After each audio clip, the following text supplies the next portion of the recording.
Mirëmbrëma, mirë se vini edhe sot në Studio 24. Në nisje të emisionit të sotëm do të flasim për aktualitetin e ditës, që është Irena Gjoka, gjyqtarja e akuzuar nga opozita shqiptare si njeriu që nuk duhet të drejtonte ose të ishte pjesë e seancave gjyqësore apo e gjyqeve për lider të opozitës, duket se akuzat e tyre janë vërtetuar. Për të kuptuar çfarë ka ndodhur dhe pse emri i saj sot ka qenë në qendër të vëmendjes,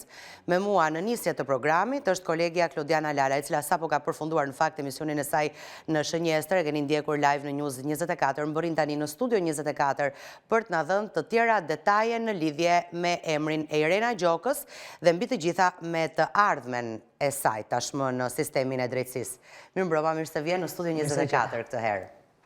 Çfarë ndodh me Irena Gjokën? Atëherë duhet të kemi parasysh që ditën e sotme prokuroria e përgjithshme njoftoi zyrtarisht se ishte drejtuar Këshillit Lart Gjyqësor dhe e kishte informuar këtë institucion, që është edhe qeveria e gjyqësorit, në lidhje me rezultatet e hetimit të thelluar që kanë të bëjnë pikërisht me pasërtinë e figurës së zonjës Irena Gjoka, e cila më herët ka mbajtur edhe mbiemrat Shpata dhe Maneku. Pavarësisht se prokuroria e përgjithshme në fakt nuk e bën me dije rezultatin e hetimit, News 24 ka mësuar përmes burimeve se zyrtarisht prokuroria e përgjithshme ka njoftuar Këshillin Lart Gjyqësor që vendimi i dënimit për zonjën Irena Gjoka i firmosur nga gjykata e Aninës në vitin e largët mos gaboj 21 vite më parë, pra në vitin 2005, është një vendim autentik për rrjedhoj. Zonja Gjoka rezulton të jetë dënuar me 3 muaj burgim, dënim të cilin nuk e ka kryer, 1.500 euro gjob dhe po ashtu 73 euro për shpenzime gjyqësore që kanë të bëjnë pikërisht me përdorimin e një vize të falsifikuar. Duhet kemi parasysh që është dënuar për falsifikim dokumentash. Po, për përdorimin e dokumentave të falsifikuara. Çka do thotë? Duhet të kthehemi pas në kohë për të kuptuar të gjithë dinamikën e ngjarjes. Në vitin 2016, në kuadër të procesit të rivlerësimit kalimtar të gjyqtarëve dhe prokurorëve ose të ndryshe procesit të vettingut,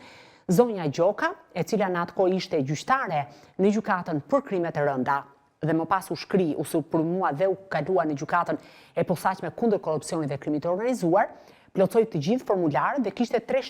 shtylla kryesore vettingu. E para kishte të bënte me pasërtinë e figurës, së dyti kishte të bënte me pasurinë dhe së treti kishte të bënte me pjesën profesionale, pra aftësitë profesionale të subjektit të rivlerësimit në rastin konkret të zonjës Gjoka. Në formularin e dekriminalizimit, zonja Gjoka, por edhe të gjithë zyrtarët e lartë, por po ashtu edhe gjyqtarët e prokurorët në rastin konkret në kuadër të procesit të vettingut, ju nështroheshin disa pyetjeve që kishin të bënin pikërisht, nëse ishin ndonjëherë të ndaluar nga autoritetet e huaja apo shqiptare, nëse kishin patur hetim penal të hapur, si kishte përfunduar ky hetim, nëse kishin qëndruar jashtë vendit, gjatë qëndrimit jashtë vendit, sa ishte koha që kishin qëndruar atje, pra 3 muaj, 6 muaj, 1 vit, 10 vite e tjerë me radhë, aktivitetet që kishin kryer nëse kishin patur një rekord penal që normalisht do duhet ta deklaronin, dhe në rastin konkret, zonja Gjoka në gjithë formularin e dekriminalizimit që është publik në kuadër të procesit të vettingut pretendonte se nuk ishte patur asnjë problematik me ligjin. Në fakt, shkëndijat e para për zonjën Gjoka filluan të dilin, ose më saktë akuzat e para, filluan të artikuloheshin nga Fredi Beleri, aktualisht eurodeputet, i cili në atë kohë ishte arrestuar nga prokuroria e posaçme në ndyshimet për shitblerje të votës në kohën kur kandidonte për kryetar të Bashkisë së Himarës dhe u votua në atë kohë dhe mori, pra praktikisht doli fitues i zgjedhjeve për Bashkinë e Himarës, por ju e dini se si shkoi më pas historia, zoti Beleri nuk u lejua të vetoj dhe nuk e mori asnjëherë detyrën e kryetarit të bashkisë, dhe për shkak se u dënua nga 2 shkallët, si nga shkalla e parë, pra nga gjykata e posaçme ashtu edhe nga apeli, ai humbi të drejtën për qenë kryetari i bashkisë, më pas u kandidua dhe u zgjodh eurodeputet, por kjo është një çështje që i përket Fredi Belerit. Ai filloi fillimisht të ngrinte dyshimet e para që zonja Gjoka ishte dënuar në shtetin grek, zonja Gjoka në gjitha daljet e saj ose në komunikimet publike e kishte mohuar një gjë të tillë. Pra ajo ka gënyer pastër apo jo? Ajo ka pretenduar, të paktën në një komunikim që ka patur me rrjetin investigativ BIR, ku në fakt rrjeti investigativ ka patur një ballafaqim të fakteve mes asaj çfarë deklaronte zoti Berisha, sepse më pas akuzat u artikuluan shumë ashpër nga ish kryeministri i vendit, nga njëra anë ngriheshin pretendimet dhe pasqyroheshin pretendimet e zotit Berisha, nga ana tjetër pretendimet e zonjës Gjoka, e cila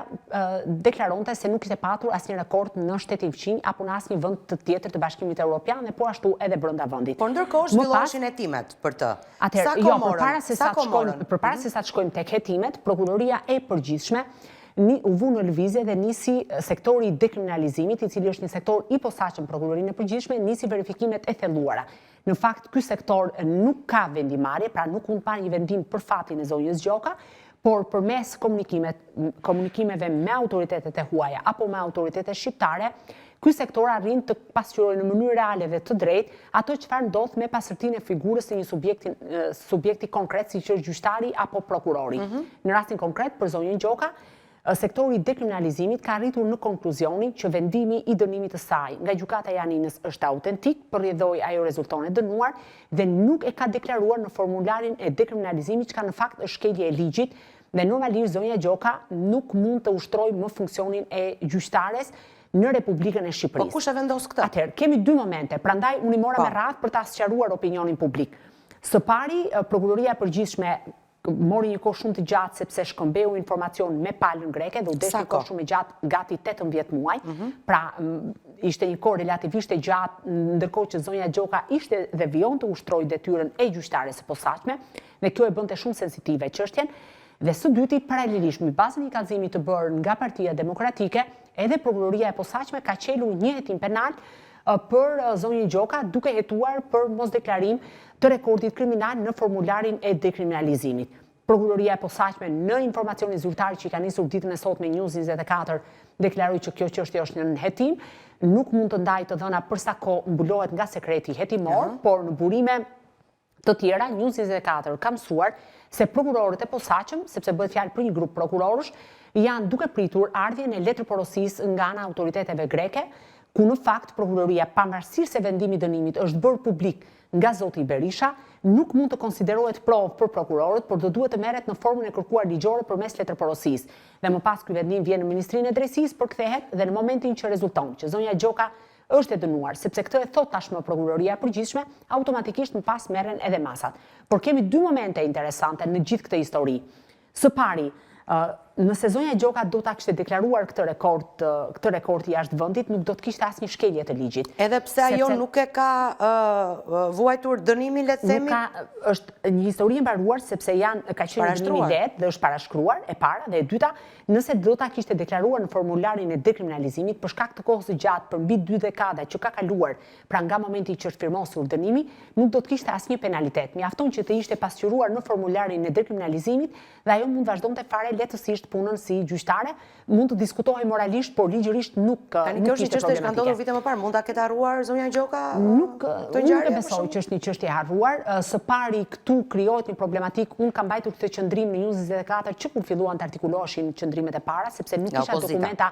Po, nga zoti Beleri dhe më pas nga zoti Berisha. Më pas edhe zoti Mediu. Patjetër, gjithë eksponentët e opozitës, por në atë kohë nuk kisha dokumenta për të provuar çfarë ato pretendonin, kishte vetëm disa shkrime në mediat greke dhe pretendimet e tyre. Por e kam thënë dhe vijoj të qëndroj të njëjtit qëndrim dhe absolutisht e them me zë të lartë që nëse zonja Gjoka edhe prokuroria e posaçme e provon që është e dënuar, nuk mund të qëndrojë dhe të ushtrojë funksionin e gjyqtares në Republikën e Shqipërisë. Do të ishte nderin e saj të jepte dorëheqjen, por edhe nëse ajo nuk e bën një veprim të tillë, do duhet të veprojnë autoritetet. Nga ana tjetër, çfarë krijon problematika? Krijon problematika në procesin e vettingut. Pra kjo vën në pikpyetje procesin e vettingut. Ne kemi një ish antar gjykatës së lartë i cili e humbi të drejtën dhe u shkarkua nga procesi i vettingut për shkak se u zbulua një rekord në Itali që bëi fjalë për vjedhje të disa ushqimeve në një market, që po të kthehesh pas në kohë dhe ta gjykosh me hapjen e kohës, për një çështje banale si kjo, ndoshta tërësisht banale, por ai e humbi përgjithmonë të drejtën për të ushtruar funksionin në gjykatën e lartë, edhe pse gjatë kohës që kishte ushtruar këtë funksion,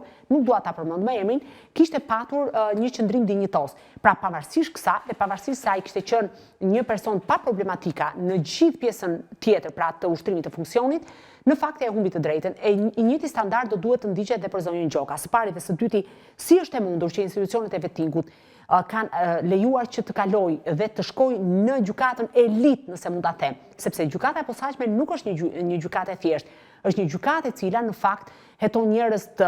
njerëz të rëndësishëm të politikës, gjykon njerëz të rëndësishëm të krimit të organizuar dhe nëse një gjyqtar ka një problematik me ligjin që nuk e ka deklaruar, ai mund të jetë lehtësisht i shantazhueshëm ose lehtësisht i arritshëm nga eksponent politikës apo të krimit organizuar. Dhe në këtë aspekt, ndaj unë shikoj si një çështje shumë të rëndësishme që do duhet që SPAK të veproj me shpejtësi. Dhe në kushtet që ne jemi, SPAK do duhet mund të ketë forma dhe mënyra të ndryshme përmes shkëmbimeve në rrugë diplomatike për ta marrë në një kohë sa më të shpejtë vendimin për zonjën Gjoka dhe të ketë një përfundim në lidhje me hetimin që ka nisur ndaj saj, sepse për momentin është regjistruar vetëm vepra penale, por jo emri i zonjës Gjoka. Sepse nuk është regjistruar për ta sqaruar rolat, kërkoj shumë ndjes, po duke qenë se është teknike, dua ta kuptoj opinionin publik, për shkak se nëse regjistrohet emri si person nën hetim, automatikisht fillojnë afatet dhe afatet mund të krijojnë pas problematika për parashkrimin apo për djegjen e kohës që duhet ketë që kanë në dispozicion prokuroria për ta përmbyllur këtë hetim. Kështu që tashmë janë dy momente, një hetimi dhe tjetra është vendimi i Këshillit Lartë Gjyqësor. Që do ta përjashtonte atë nga sistemi i drejtësisë. Varet qëndrimi që do të mbajë, ne nuk e dim ende. Nëse do të vi ky moment. Tani së pari unë mendoj, nëse më lejon me dy fjali, duhet që Këshilli i Lartë Gjyqësor të bëjë një mbledhje të hapur, pavarësisht të diskutimeve dhe artificave që mund të ketë ligji, duke qenë se bëhet fjalë për një grua e cila ushtron funksionin e gjyqtares në gjykatën e posaçme, sepse ajo ka një karrierë të gjatë, është plagosur në sallën e gjyqit vite përpara në gjykatën e Fierit dhe vitet e fundit ka patur çështje shumë të rëndësishme, të cilat ka firmosur do duhet ketë një seancë në këndvështrimin tim publike, pavarësisht çfarë thot ligji, unë mendoj që duhet superuar kjo pjesë dhe Këshilli i Lartë Gjyqësor së pari duhet të lexoj të gjithë relacionin e dërguar nga prokuroria e përgjithshme, së dyti zonja Gjoka duhet ketë mundësinë të shpjegojë versionin e saj, sepse ne nuk mund të marrim një grua dhe ta pushkatojmë, apo kushdo qoftë edhe kriminali më i madh, ta pushkatojmë pa i dëgjuar versionin e saj, pra unë jam dakord që versioni i zonjës Gjoka të dëgjohet dhe më pas të ketë një vendim të drejtë. Por sido që të shkojë kjo histori, unë mendoj që moralisht zonja Gjoka nuk mund ta ushtrojë më funksionin e gjyqtares në Republikën e Shqipërisë. E kuptoj. Pastaj çështjet penale ju takon prokurorëve të posaçëm, është në nderin e prokurorisë posaçme të ketë një hetim të drejtë, të paanshëm dhe të pandikuar, dhe pavarësisht se zonja Gjoka ka pasur çështje të rëndësishme në duar, do duhet që në fund fare, edhe pse vonë, për secilin të merren vendimet e duhura dhe të ketë një zgjidhje të drejtë dhe absolutisht të pandikuar. Irena Gjoka ka qenë në dienitë e atij dënimi të viteve më parë? Nuk di ta them sepse zyrtarisht zonja Gjoka nuk përveç një reagimi në birë nuk ka patur asnjë deklarim zyrtar në lidhje me këtë çështje. Prandaj unë mendoj që ajo duhet dëgjuar, por në fakte që ka pretenduar zoti Berisha rezulton që ajo ka ka pajtuar një avokat dhe i ka dhënë një prokuror të posaçme. Dhe në momentin që një person, pra ligjërisht, nëse unë marr një avokat dhe i lëshoj një prokuror të posaçme për të më përfaqësuar në një çështje qoftë penale, administrative, civile e tjerë, unë kam shumë të qartë si individ, pra po flas po e nis nga vetja për të mos cënuar askënd, se për çfarë kam autorizuar avokatin. Pra, në këtë kontekst, unë mendoj që zonja Gjoka ka patur dieni të plot që normalisht ka patur një proces penal të qelur ndaj saj. Pastaj, nëse flasim kthehemi pas dhe flasim për shqiptarët të cilët u detyruan të emigronin jashtë vendit, vështirësitë që ato kanë kaluar, fakti që mund të kenë përdorur edhe dokumentat falsifikuara dhe mund të jenë gjyqtar, prokuror, politikanë e tjerë me radhë, pra nëse ne shohim në kontekstin social të ndryshimeve që ndodhen pas rënjes së diktaturës, edhe që shumë qytetarë shqiptarë të cilët nuk kanë ikur të kanë hyrë në klandestin në një shtet të huaj, kryesisht në Greqi apo në Itali e tjera me radhë. Pa diskutim kjo duhet parë në këtë aspekt, por kjo nuk e shfaqsoi zonjën Gjoka nga fakti që do duhej si një njeri i ligjit ta kishte deklaruar këtë rekord në formularin e dekriminalizimit dhe ndoshta nuk do ta kishim këtë diskutim që ne po bëjmë sot. Më pas do duhet ketë një hetim edhe për institucionet e vettingut. Si mundi që 3 gjyqtarë në shkallën e parë dhe 5 gjyqtarë në shkallën e dytë, pra në kolegjin e posaçëm të apelimit, dhe 2 komisionerë publik që janë marrë me çështjen dhe vëzhguesit ndërkombëtar, të cilët ishin garant të procesit vettingut, nuk pas kanë ditur asgjë për këtë çështje që në fakt Greqia është vendi i Bashkimit Evropian, mjafton të ishin drejtuar secili shtet të BE-s për të marrë informacion në lidhje me gjyqtarë dhe prokurorë të caktuar, dhe unë mendoj që nuk do të kishte asnjë vonesë dhe do të kishin edhe përgjigje për secilin emër që ata do të kërkonin. Se duhet kemi parasysh ola edhe një gjë. Procesi vettingut ka nxjerrë jashtë sistemit të drejtësisë gjyqtarë dhe prokurorë edhe për shuma qesharake për 5 apo 6 milion lek të vjetra. Gentian Drenova, ish prokurori i krimeve të rënda, është larguar nga sistemi i drejtësisë sepse për shkak të motrës së smur që ai kishte, që e kishte të paralizuar, kishte ndërtuar një rampë. Pra kishte përshtatur ambientet e shtëpisë, u konsiderua ndërtim pa leje, por e kishte bërë në kushtet ekstreme kur duhet të ndihmonte motrën dhe të kujdese për motrën e smur. Sot është jashtë sistemi, ndërkohë që gjyqtarë dhe prokurorë të tjerë, me rekordet ndryshme apo me problematika apo me fshehje të miliona lekëve, kanë vijuar të qëndrojnë në sistem. Çfarë ndodh me çështjet që Irena Gjoka ka në shqyrtim dhe a është rastësi që ajo gjykoj dhe po gjykon çështje që kanë lidhje me lider të opozitës? Atëherë, sa i përket, po nis nga fundi, në fakt gjyqtarja Gjoka nuk bëhet kompetente se do ajo të bëhet kompetente për çështje të caktuara. Shorti është i tij që i ka shkuar në dorë saj dhe zonja Gjoka, për shembull në rastin e zotit Mediu, ka tentuar të largohet nga shqyrtimi i çështjes, nuk është pranuar kërkesa e saj. Pra do thotë që shorti ka caktuar atë për të mirën apo për të keqen e saj, është shorti që ka caktuar atë për që në këto procese. Shorti është një anë e medaljes, ana tjetër është që Berisha të paktën e ka bërë publik gjatë gjithë kohës dënimin që zonja Gjoka kishte marrë në Greqi, e pavarësisht kësaj ajo ka vazhduar të gjykojë çështjen. Unë ndava këtë qëndrim me ju, që moralisht ajo s'mund të qëndronte që në momentet e para që u ngritën akuza dhe për më tepër kur u publikua vendimi. Dhe unë kam thënë që në kryet herës që nëse kjo do të provohet, zonja Gjoka nuk mund ta ushtrojë më funksionin. Po për shkuar përtej, pra sa i përket çështjeve, nuk është se zonja Gjoka zgjedh të jetë gjyqtare një çështje të caktuar, kjo caktohet me short apo në varësi edhe të grafikut që ato kanë për çështjet e gatishmërisë. Pra këtu mbyllet ky diskutim dhe besoj që kushdo tjetër që e merr dhe e tjerë këtë diskutim e përdor vetëm për interesa politike apo për propagandë. Nga ana tjetër, atëherë për shembull në rastin e zotit Mediu, duke qenë gjyqtare monokratike, pra gjyqtare vetme, trup monokratike quhet në rastin konkret, nëse zonja Gjoka largohet, automatikisht procesi rikthehet nga e para, çka do thotë do duhet edhe 2 apo 3 vjet apo 4 vjet për të përfunduar dhe normalisht zvarritja procesi gjyqësor nuk i shërben askujt sepse drejtësia duhet jetë jo vetëm e lirë dhe e pavarur, po të jepet edhe brenda një kohe të arsyeshme. Kjo është pika e parë. Pika e dytë ka të bëjë me ato raste kur nëse zonja Gjoka largohet dhe është në treshë gjykuese, pra është në trup gjyqësore, mund të vlerësohet nga palët ose mund të kërkohet nga palët që duke qenë se një gjyqtar ka rënë, mund të kërkohet përjashtimi i një gjyqtari të dytë dhe kur bien 2 gjyqtar, automatikisht duhet rifillojë procesi nga e para, kështu që mund të krijojë problematika në këtë aspekt. Sa i përket vendimeve që ajo ka marrë, në të gjitha ato vendime që janë lënë fuqi nga gjykatat më të larta, në këndvështrimin tim kjo nuk krijon problematika. Gjithsesi,